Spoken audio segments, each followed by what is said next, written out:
भला सॼो ॼाणो था घुमूं पिया हिते बाबा खेरपुर शहर आहे ही ज़िलो हुयो असां हिते अंग्रेज गवर्नमेंट असांखे पालींदी असांखे पघार ॾींदी असांजो ज़मीन आहे उहे खसे विया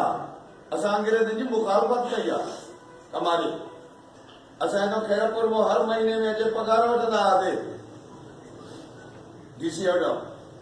असां उन दौर में निकिता आहियूं असां त कंहिं अपड़नि जा महिरबानियूं पर उन ॾुखे दौर में असां उन्हनि जे इस्तेमालु न कयो आहे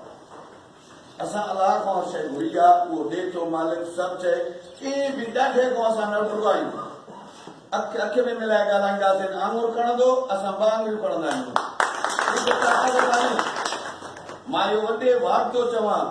को बि बरोच हुजे जामोट हुजे समाज हुजे अलॻि हुजे असां वटि एतिरी मनमानी कोई कंहिंसां न कंदो न हो हुन सां कंदो न हो हुन सां कंदो बेवाजिबी असां न कंदा आहियूं पर हे जेके बि तव्हां ॻाल्हियूं कयूं इहे तव्हांजे हिमत सां थींदियूं छड़ो ज़बानी हिमत न दिली हिमत दिलि ऐं दिमाग़ खे मिलाए उहे हिक ॿिए जो साथ ॾियो जीअं निसार अमन चयो सॾ सां सॾ ॾियो निसार तव्हांखे चवे अदा चवे मुख़्तियार चवे हीउ मुंहिंजो घोट सॼो आहे निसार अमन मुख़्तियार मुंहिंजो घोट सॼो आहे मुंहिंजो बच्चो आहे मुंहिंजो भाउ आहे पर असां ईअं ॿियनि सरदारनि वांगुरु वेही करे ॿिनि आङुरनि जो हथु कंहिंखे बि न ॾिनो हूंदोसीं हथु क़ौम वारे तव्हां असां कुल इंसान आहियूं मुस्लमान आहियूं भाइर आहियूं हिक ॿिए जी मदद कजे हिक ॿिए जी इज़त कजे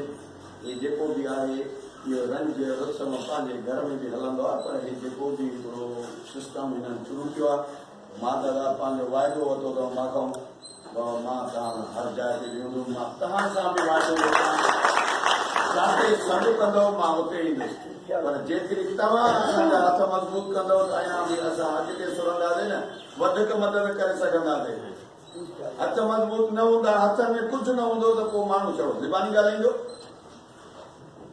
इहा ई शइ आहे बाबा तव्हां भाइरनि जी वॾी महिरबानी असां क़ौम जा ख़िदमतगार आहियूं सरदार हिमत अली खान आहे उन जो वरी वॾो पुटु आहे सरदार मां चयोमान ज़िलनि में 4-5 प्रोग्राम रखी सिंध जा ई सरदार जे अॻे खां बाबा जेका जिते ड्यूटी रखो असां बि हाज़िर असां बि तव्हांजी ख़िदमत कंदासीं तव्हां सभिनी